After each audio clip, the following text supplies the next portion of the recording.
o médico, o Dr. Lucas, ele é muito preciso, muito exato na descrição do milagre de Deus. E um cientista, que ele era um homem da medicina, ele pôde narrar com precisão a intervenção de Deus na história, na vida e na família. Eu quero orar com você mais uma vez, tá bem? Vamos orar? Você que está em casa. Senhor Deus, nosso Pai, pedimos que o Senhor nos abençoe agora. Cantamos hinos, oramos, vimos os nossos irmãos, pensamos nos tantos que precisam do Salvador. Ó Deus, agora nossos corações estão aqui para, por alguns minutos, ó Deus, meditarem na Tua Palavra. Pedimos que o Teu Santo Espírito fale conosco, na leitura, na reflexão. Ó Deus, fala conosco, faze-nos entender mais da Tua vontade para a nossa caminhada, para a nossa jornada neste mundo, em nome do Senhor Jesus, amém. Lucas capítulo 1, versículo 5. No tempo de Herodes, rei da Judéia, havia um sacerdote chamado Zacarias, que pertencia ao grupo sacerdotal de Abias. Isabel, sua mulher, também era descendente de Arão. Ambos eram justos aos olhos de Deus, obedecendo de modo irrepreensível a todos os mandamentos e preceitos do Senhor. Mas eles não tinham filhos, porque Isabel era estéril, e ambos eram de idade avançada. Certa vez, estando de serviço o seu grupo, Zacarias estava servindo como sacerdote diante de Deus. Ele foi escolhido por sorteio, de acordo com o costume do sacerdócio, para entrar no santuário do Senhor e oferecer incenso. Chegando a hora de oferecer incenso, o povo estava orando do lado de fora. Observe essa expressão, já destacamos domingo, quarta-feira. O povo estava orando do lado de fora, então um anjo do Senhor apareceu a Zacarias à direita do altar do incenso. Quando Zacarias ouviu, perturbou-se e foi dominado pelo medo. Mas o anjo lhe disse: não tenha medo, Zacarias, sua oração foi ouvida. Sua oração foi ouvida. Isabel, sua mulher, lhe dará um filho e você lhe dará o nome de João. Ele será motivo de prazer e alegria para você, e muitos se alegrarão por causa do nascimento dele, pois será grande aos olhos do Senhor. Muitos se alegrarão além de você, porque ele será grande diante do Senhor. Ele nunca tomará vinho nem bebida fermentada e será cheio do Espírito Santo desde antes do seu nascimento. Fará retornar muitos dentre o povo de Israel ao Senhor, o seu Deus, e irá adiante do Senhor no espírito e no poder de Elias, para fazer voltar o coração dos pais a seus filhos e os descendentes à sabedoria dos justos, para deixar um povo preparado para o Senhor. Família e milagre, família e a intervenção de Deus na nossa caminhada, na nossa vida.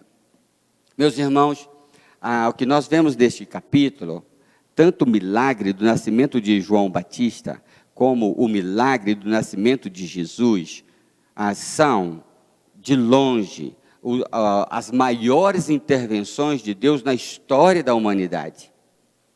E nós temos meditado um pouco mais especificamente em João Batista e seus pais, Isabel e Zacarias, né? No Natal talvez a gente possa retornar a esse capítulo 1 e explorar melhor o nascimento do Salvador de Maria e José, não é? Agora, o que chama a atenção é que essa intervenção de Deus, olhe comigo, olhe aí na sua Bíblia, essa intervenção de Deus ocorre na rotina da família devocional. O anjo aparece para Zacarias e diz: a sua oração foi ouvida. E diz o texto que eles eram idosos, da família sacerdotal, e então é fácil entender que por anos, décadas, eles estavam fazendo ali a rotina. Às vezes você pensa assim: não vale a pena servir o Senhor ano após ano, década após década. Mas a intervenção de Deus vai acontecer ali. Você indo à igreja todo domingo, você levanta, vai para a igreja, às vezes quarta-feira também. Você lê Bíblia todo dia, você ora várias vezes ao dia. Você tem essa rotina devocional, você instrui os seus filhos também nessa rotina devocional. É nessa rotina que um anjo vai aparecer.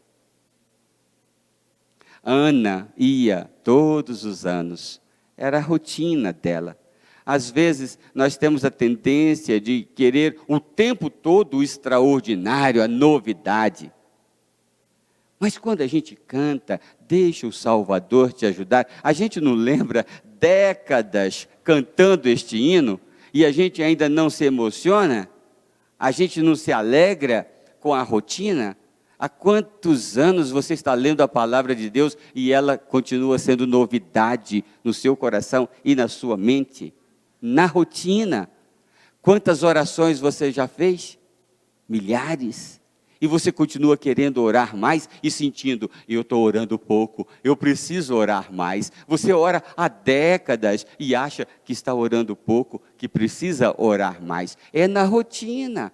Na rotina, Deus fala conosco. O texto vai falar de gerações, de antepassados, de descendentes, de futura geração. Todos me chamarão bem-aventurada. É na rotina. O Senhor Jesus não é Deus apenas de grandes momentos extraordinários, mas Ele é também Deus para lavar a vasilha, lavar a roupa e consertar o carro e trabalhar todo dia, levantar cedo, vestir a bota de ponta de ferro, não é? É a rotina, é na rotina que Deus fala conosco, que Deus nos abençoa, que Deus intervém. Gosto muito de Romanos 12, primeiro versículo. Apresente a sua rotina como um culto agradável a Deus. Quando o apóstolo Paulo chama lá de corpo, ele está falando disto, do respirar, do comer, do andar, do trabalhar, dessa nossa vida. Apresente a sua rotina como culto a Deus. Deus, o poder de Deus se manifesta na rotina de uma família devocional. Como é o caso de Zacarias e Isabel. Em segundo lugar, o poder de Deus se revela ou é revelado na interação de famílias devocionais.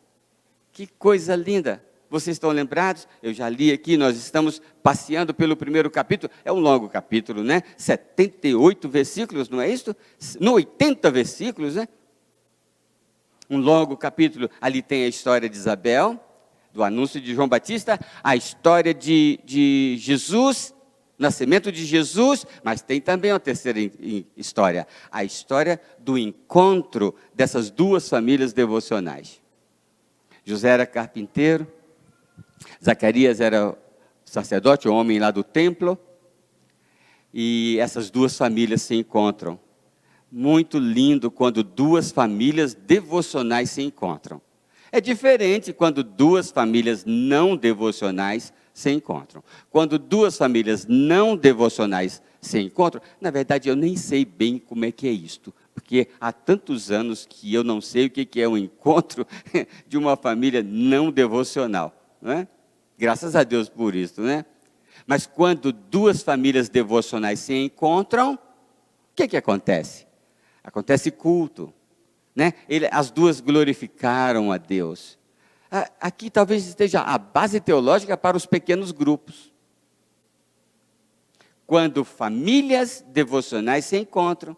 Essa semana eu participei do pequeno grupo do Neto, do Joel, de vários outros lá. É um lindo pequeno grupo que está se reunindo. Famílias, um pequeno grupo de famílias devocionais se encontrando para estudar a palavra, para refletirem juntos, cantar e falar entre vós com salmos, hinos, cânticos espirituais, não é? Duas famílias que se encontram para louvar a Deus. O milagre ocorre. O poder de Deus se manifesta na rotina da minha família devocional, mas também na interação de famílias devocionais. Não criamos filhos para ficarem em palácios isolados, né? Criamos filhos para estarem em kibbutz. Várias famílias que vivem juntas, né? E experimentam devoção juntas, né? Sofrem juntas. O meu pequeno grupo, o melhor pequeno grupo do mundo, meu e da Cristina, olha, quando um fica enfermo, quando um tem um problema, quando um fica desempregado, nós sofremos juntos. É como se fosse uma pequenina igreja, não é? A senhora está faltando muito ao pequeno grupo, tá? Falar para o Júlio não deixar a senhora dirigir o culto mais não. Então, é uma bênção essa interação, porque você não consegue participar com 100 pessoas, não é? Mas você consegue interagir. Muito lindo que Isabel e Maria, as duas famílias se encontram para reconhecer o milagre de Deus, reconhecer o que Deus fez. Foi Deus que fez, disse Isabel. Foi Deus quem fez. Então você encontra as famílias para culto. Culto é recapitular o que Deus fez por mim, o que Deus fez em nós, né? Então o poder de Deus se manifesta na interação de famílias devocionais. Aí está talvez a base, meus irmãos, a base para o conceito de igreja. Igreja é assembleia, é encontro. É quando pessoas devocionais, famílias devocionais se encontram. Isso é igreja, o poder de Deus se manifesta. Escutem o que o Espírito diz às igrejas. Estavam reunidos e veio um vento. Estavam reunidos outra vez e Jesus entrou. Porque coisas acontecem, coisas extraordinárias acontecem quando famílias devocionais se encontram. Quando famílias de bandidos se encontram, eles tramam maldades para explorar os outros. Quando famílias devocionais se encontram, eles cantam louvores a Deus e reconhecem o que Deus tem feito. Em terceiro lugar, o poder de Deus é revelado no testemunho dos vizinhos, dos amigos, dos irmãos na fé. É muito bom quando 2, 3 famílias se encontram num PG, mas é muito bom também quando isso se amplia e você vê uma comunidade maior participando.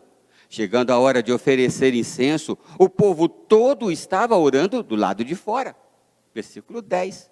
Olha que agora já não era mais uma rotina de um casal idoso e temente a Deus. Já não era mais um encontro de 2 famílias num PG, né? Porque a família, o casal, os bebês que estavam no ventre e alguns vizinhos ali. Agora você vê já uma ampliação maior. O povo está envolvido. Ora, que levaria o povo a orar por Zacarias, que estava no templo, exercendo a sua rotina? Ora, esse homem tinha alguma coisa de especial. Observe, ainda o anjo não tinha se manifestado, ainda o Messias não tinha se manifestado, era pura rotina, que os comentaristas chamam de séculos de silêncio de Deus. Não tinha nada de extraordinário, era pura rotina, puro ritual ali, que, como dizem alguns. Mas, naquela rotina, Zacarias vai ao templo, cumprir a sua função. Olha lá, meu irmão, os vizinhos, os amigos, as pessoas da cidade estão lá orando por Zacarias. Eu gosto dessa coisa de orar quando alguém está orando. Agora, quando o irmão estava orando, eu estava orando pelo irmão que estava orando. Ore pela pessoa que está orando. O povo fez isso, Zacarias estava orando, o povo estava orando pelo Zacarias, que estava orando.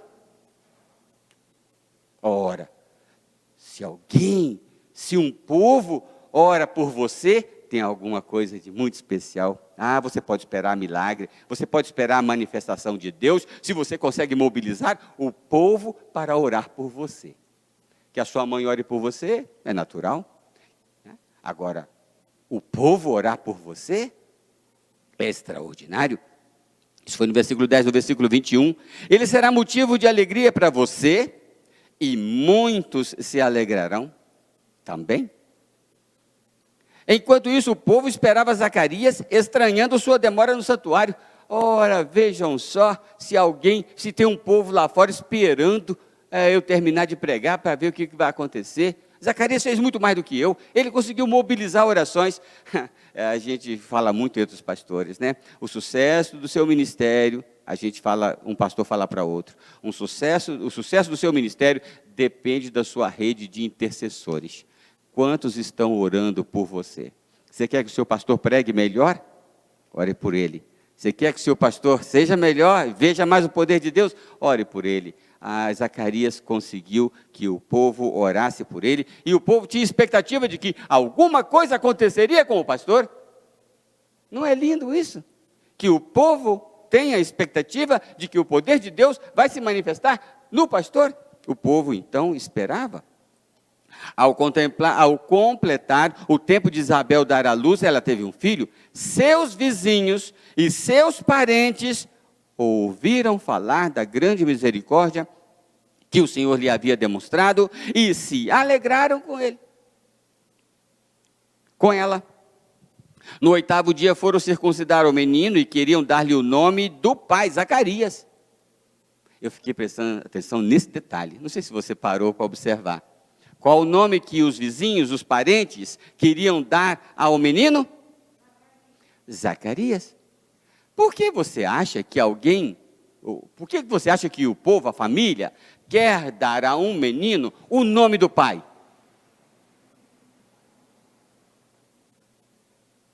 Porque este pai era um exemplo, era uma inspiração.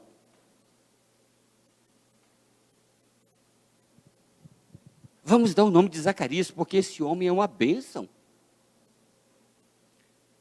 Quem sabe vai ser um Zacariazinho.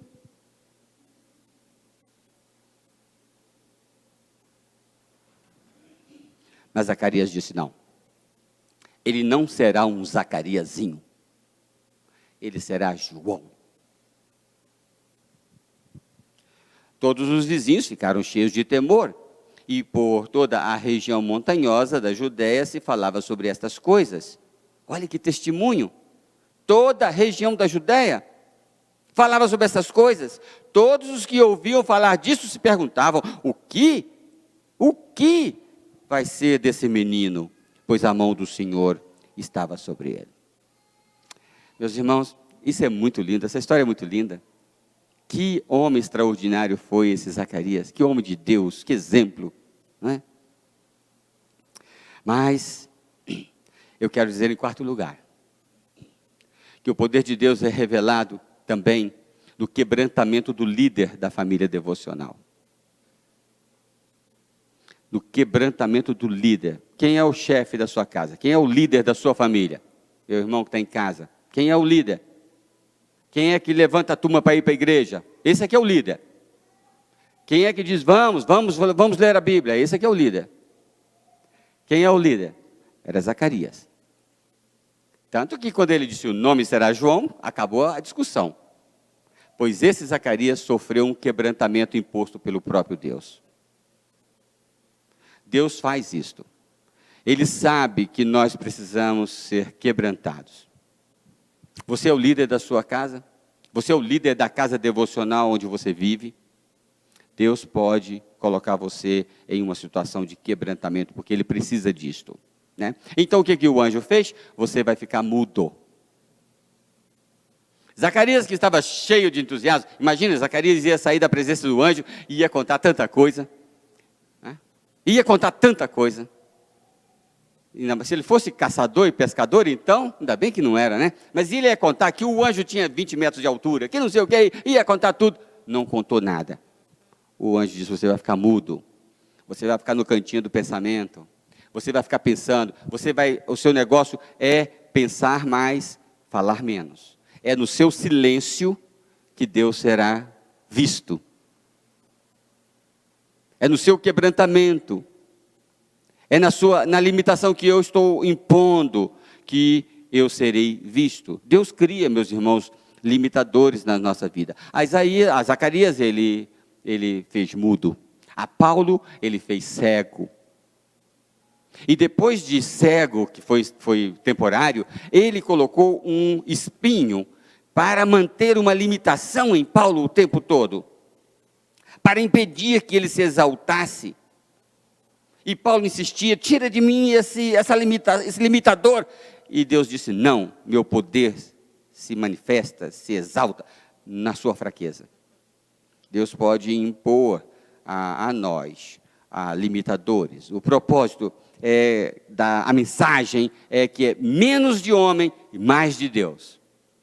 Menos de você e mais de mim. Era mais ou menos o que o anjo estava dizendo a Zacarias. Não é interessante que esse filho da vocação de Zacarias e de Isabel,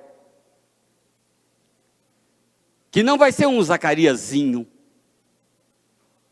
mas vai ser o maior homem dos nascidos de mulher. Não é interessante que o maior homem dos nascidos de mulher, no caso de Isabel e de Zacarias, tenha como slogan: importa que ele cresça e que eu diminua?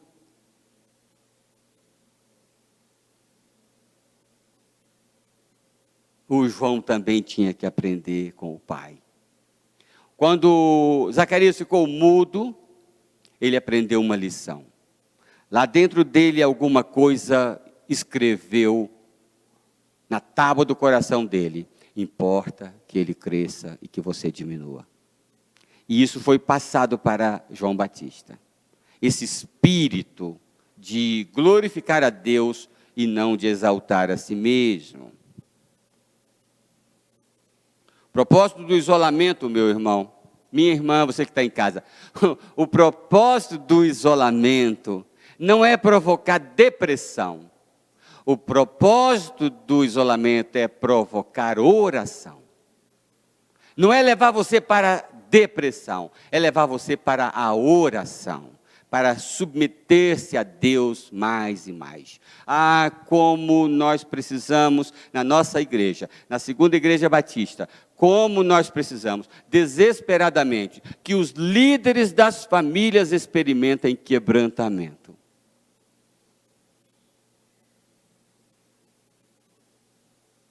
Eu oro ao Senhor para que Ele quebrante os líderes das nossas famílias. Que fiquem mudos, que fiquem cegos, que fiquem isolados, mas que orem e que busquem a Deus e que digam que Deus cresça e eu diminua.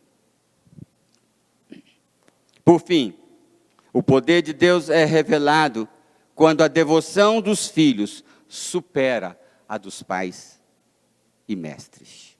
Eu disse, Zacarias não aceitou que o nome de seu filho fosse Zacariazinho.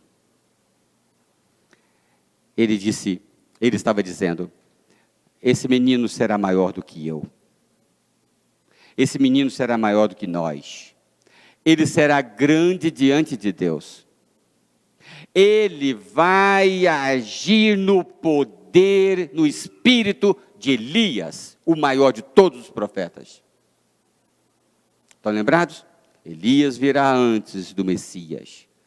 Esse será grande diante de Deus. Zacarias estava dizendo: meu filho será maior do que eu, devocionalmente falando. O homem irrepreensível, o homem que na sua rotina buscava Deus, o homem que via o anjo falar com ele, disse: meu filho será maior do que eu. Ele será grande. Ele irá adiante do Senhor no espírito, no poder de Elias. E você, menino, será chamado profeta do Altíssimo. A visão que Zacarias tinha de seu filho não podia ser maior.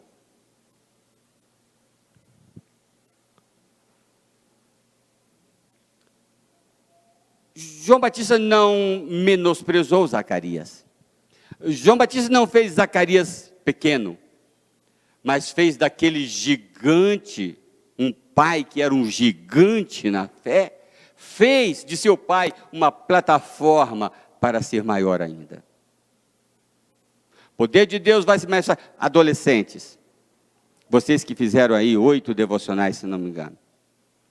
O propósito de Deus para a vida de vocês é que vocês se tornem maiores, devocionalmente falando, que os seus pais. O poder de Deus se manifesta quando quando os filhos da nossa vocação nos superam. Bia, a sua missão é se tornar maior devocionalmente que Dona Rosane. Dona Rosane, a sua missão é fazer com que Bia se torne maior que a senhora. A gente pensa que o poder de Deus há de se manifestar nos meus dias, e vai se manifestar nos meus dias, mas vai se manifestar muito mais ainda nos filhos da nossa vocação. E hoje estão lembrados, filhos da nossa vocação não são apenas os filhos biológicos. Pode ser o livro que você escreve, o discípulo de Jesus que você desenvolve, a igreja que você planta. E eu e Cristina podemos nos alegrar muito. Hoje pela manhã, ao ver um filho indo para plantar uma igreja, o outro filho indo para plantar a outra igreja, a outra filha indo para apoiar o que está plantando a igreja. E perceber que os nossos filhos são maiores do que nós. Isso sim, alegra qualquer coração. Você pode ser devocionalmente maior do que os seus pais. Esta é a dinâmica do Evangelho, que você se torne devocionalmente maior do que os seus pais. Se você não é maior, se você é menor devocionalmente, jovens da segunda igreja, por favor, jovens da segunda igreja, ouçam-me. Vocês não são vocacionados para serem menores do que os seus pais, devocionalmente falando. É uma aberração que os seus pais sejam maiores, mais gigantes na fé do que vocês. Vocês nasceram não para serem Zacarias, mas para serem João Batista. Destino, propósito é que cresçam, evoluam na fé. Então Zacarias disse para João: você será grande, será profeta do Senhor.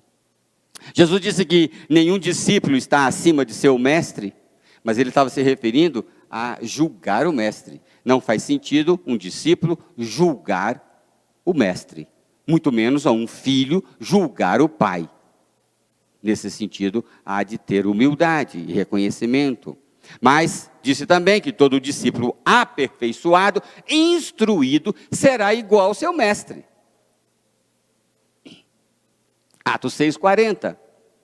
O filho da vocação, instruído, aperfeiçoado, será igual ao seu pai, na fé.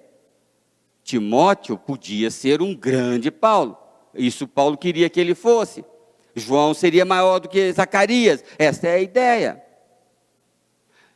Não é achar que você vai sofrer menos do que os seus pais. Você vai sofrer tanto. É o que Jesus disse com essa frase em Mateus 10, 25. Se perseguiram o mestre, perseguirão o discípulo. Mas ele vai adiantar e aperfeiçoar e investir mais nesse conceito, quando ele vai falar através do evangelista João, capítulo 14, verso 12, digo-lhes a verdade, aquele que crê em mim, e aqui é nada menos do que Jesus Cristo falando. Agora observe, aquele que crê em mim, também fará as obras que eu tenho realizado. Fará coisas ainda maiores do que estas, porque eu estou indo para o Pai, e eu farei o que vocês pedirem em meu nome, para que o Pai seja glorificado no Filho. O que vocês pedirem em meu nome, eu farei. Vocês farão obras maiores ainda. O seu pai foi um gigante na fé? O seu desafio é ser maior. O seu pai foi um profeta? o seu desafio é ser maior. Não quebre a corrente. A corrente do Evangelho é para cima. Eu preciso ser melhor do que o meu pai na fé. E os meus filhos precisam ser melhores do que eu, ou nós estaremos regredindo como cristianismo. O que Jesus plantou há 2000 anos é para andar para frente, é para crescer. E é maravilhoso que eu vejo adolescentes hoje gravando mensagens no status de um apóstolo de Cristo. E que assim continue. A igreja crescendo e avançando contra tudo que se opõe ao Evangelho.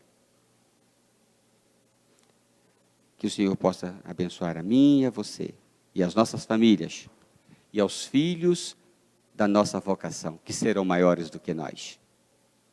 Amém.